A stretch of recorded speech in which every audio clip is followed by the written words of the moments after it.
როგორც ვისაუბრეთ, ფაქტი ჯიუტია, მაინც თუ სახლში ცხოველი ყავთ და პატარა ბავშვიც იზრდება, ეს ამბავი შეიძლება ორივესთვის, შეიძლება ნამდვილად საუკეთესო საჩუქარი იქნება, თუ სწორად მივხედავთ. და მაინც რამდენად მნიშვნელოვანია ჩვენი ოთხფეხა მეგობრების როლი ჩვენი პატარების ცხოვრებაში. რას ფიქრობენ ამ საკითხზე თავად ბავშვები და მათი მშობლები? ჩვენმა ჟურნალისტმა თეო ცუცქირიძე მოამზადა სიუჟეტი თემაზე და მოდით ახლა ერთად ნახოთ. ჩვენც მალე უბრუნდებით.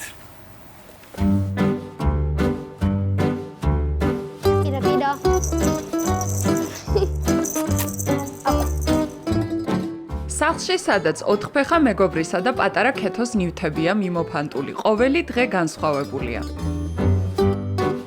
ქეთოს და ების თანაცხოვრება მრავალფეროვანია. თამაშობენ, ერთად სელქობენ კიდეც, თუმცა რაც ყველაზე მთავარია, ერთმანეთზე ზრუნავენ. ვიღვიძებთ ერთად, საკმაოდ შრიამულით, ხალისიანად, საუზმობთ და შემდგომ უკვე მთელი დღე ვკავდებით თამაშით და ესეთი აქტივობებით. ქეთო დაბადებიდან ებისთან ერთად იზრდება და შესაბამისად ეს ზღვარი მასთან არ აქვს, არც ეშინია და ერთმანეთს კარგად უგებენ. ვფიქრობ, რომ დადებითი მხარეც ზუსტად ეს არის, რომ ბავშვი ადრეული ასაკიდან სწავლობს უფრო მეტ მზრუნველობას, სითბოს, გაფრთხილებას და ასევე ნივთების გაზიარებას, რაც ძალიან აუცილებელია. იმუნიტეტის მხრივაც ეს აღიარებული ფაქტია, რომ ბევრად უფრო მდგრადი და განვითარებული იმუნიტეტი აქვთ ბავშვებს, რომლებიც იზრდებიან ოთხფეხა მეგობრებთან ერთად და ესე ხალისიანად ვცხოვრობთ. ცხოველებისა და ბავშვების თანაცხოვრების დადებით და უარყოფით მხარეებზე უფრო და უფრო მეტ საუბრობენ. ქეთოს და ების მეგობრობის ისტორია სოციალურ ქსელში პოპულარობით სარგებლობს. არა მხოლოდ ქეთოს, მის მშობლებსაც ების გარეშე ცხოვრება ვერ წარმოუდგენიათ. 11 წელია უკვე ები ჩვენს ოჯახში ცხოვრობს და მთელი ჩემი და ჩემი ძმის ოცნება იყო, რომ ყოლოდა ძაღლი.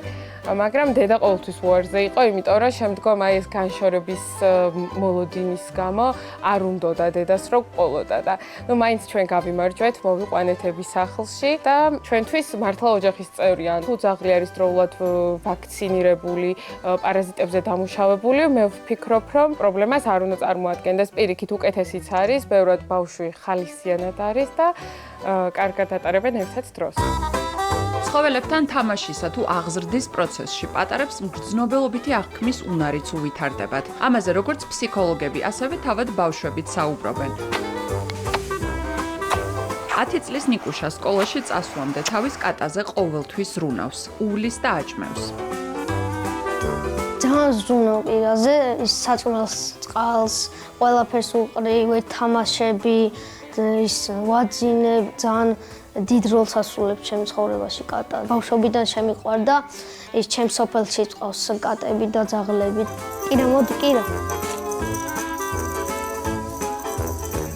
აი ძალიან კაია ცხოველი, რადგან ანუ გისრულებს, რომ ადამიანისავით არის შენთან, ფერები გეთამაშება როგორც ადამიანი და ჩემი აზრით ყველას უნდა ყავდეს ცხოველი. სულ ჩემთან ერთად წევს ხოლმე, მე სკოლაში მოვიდივარ, რომ მოვდივარ, ისევ ის კიბეების ხმაზე ის ხდება კარზე და ძალიან საყვარელია. ცხოველებთან თანაცხოვრება პატარებისთვის ბევრი კარგი გამოწვევებითაა სავსე. ცხოველები ბავშვების ოჯახის წევრები, მათი საიდუმლოების და სიხარულის გამზიარებლებიც კი ხდებიან. კირას გარეშე მარტო ცხოველი რო არ მყავს, ძალიან ცუდი გრძნობაა და არ გამოდის კირას გარეშე.